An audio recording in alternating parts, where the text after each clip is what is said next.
കുപ്രസിദ്ധ വാഹന മോഷ്ടാവ് ബൽദേവ് സിംഗിനെ കേരള പോലീസ് ഉത്തർപ്രദേശിൽ വെച്ച് പിടികൂടി. 22 വർഷം മുൻപുള്ള വാഹന മോഷണ കേസിലാണ് കണ്ണൂർ ക്രൈംബ്രാഞ്ച് അറസ്റ്റ് രേഖപ്പെടുത്തിയിരിക്കുന്നത്.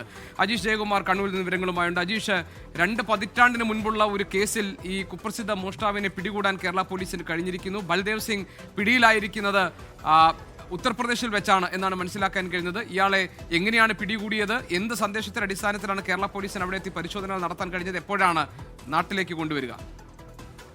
GK, 2004 ഒരു കേസല്ല, പല കേസുകൾ ഇയാൾക്കെതിരെ ഉണ്ട്. കണ്ണൂരിൽ ടൗൺ പോലീസ് സ്റ്റേഷനിൽ മാത്രം 10ലധികം വാഹന മോഷണ കേസുകളുണ്ട്. ഒപ്പം തന്നെ ഈ 2004 കാലഘട്ടത്തിൽ ഇയാൾ UP, ഒഡീഷ പോലുള്ള സംസ്ഥാനങ്ങളിൽ നിന്ന് വാഹനങ്ങൾ മോഷ്ടിച്ച് കേരളത്തിൽ നമ്പർ പ്ലേറ്റ് ഉൾപ്പെടെ മാറ്റി വിൽപ്പന നടത്തിയ സംഭവങ്ങളുമുണ്ട്. ആ സമയത്ത് കണ്ണൂർ ടൗൺ പോലീസ് ഇയാളെ അറസ്റ്റ് ചെയ്തതാണ്. അതിനുശേഷം 3 മാസം ജയിൽ ശിക്ഷ അനുഭവിച്ച ശേഷം ഇയാൾ ജാമ്യത്തിൽ പുറത്തിറങ്ങുകയായിരുന്നു. പിന്നീട് ഇയാൾ മുങ്ങുകയായിരുന്നു. ഏതാണ്ട് 22 വർഷമായി ഇയാൾ മുങ്ങി നടക്കുകയായിരുന്നു. ഇതിനിടയിൽ കോടതിയിൽ കേസ് വന്നപ്പോൾ കോടതി ഇയാളെ പിടികിട്ടാപ്പുള്ളിയായി പ്രഖ്യാപിക്കുകയായിരുന്നു. 9 തവണ വാറന്റ് ഇയാൾക്കെതിരെ കോടതി പുറപ്പെടുവിച്ചിട്ടുണ്ട്. ഇയാളെ പിടികൂടാനായി പലതവണ പോലീസ് ഇതര സംസ്ഥാനങ്ങളിലൊക്കെ പരിശോധന നടത്തിയെങ്കിലും ഇയാൾ മുങ്ങിപ്പോവുകയായിരുന്നു. ഇത്തവണയും കണ്ണൂർ ക്രൈംബ്രാഞ്ച് SP ബാലകൃഷ്ണൻ നായരുടെ നേതൃത്വത്തിലുള്ള പ്രത്യേക സംഘം UPയിൽ നടത്തിയ പരിശോധനയിലാണ് ഇയാൾ പിടിയിലായാൽ. ഇയാൾ ഇപ്പോൾ മോഷണമൊക്കെ ഉപേക്ഷിച്ച് മാന്യനായി അവിടെ നടക്കുകയായിരുന്നു. അവിടെ ഒരു പ്രാദേശിക രാഷ്ട്രീയ പാർട്ടിയിലൊക്കെ ചേർന്ന് രാഷ്ട്രീയ പ്രവർത്തനം നടത്തുകയായിരുന്നു. അതിനിടയിലാണ് പോലീസ് സംഘം ഇയാളെ സാഹസികമായി പിടികൂടിയത്. ഏതാണ്ട് 80 കിലോമീറ്റർ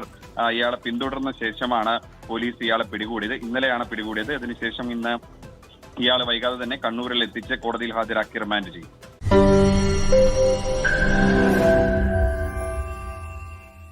ലോകത്തെവിടെയായാലും ഏത് സമയത്തും 24 വാർത്തകളും ഓഗ്മെന്റഡ് റിയാലിറ്റി പാക്കേജുകളും എക്സ്പ്ലെയിനറുകളും വിശദമായി കാണാൻ ഞങ്ങളുടെ YouTube ചാനൽ നിങ്ങൾക്ക് സബ്സ്ക്രൈബ് ചെയ്യാം.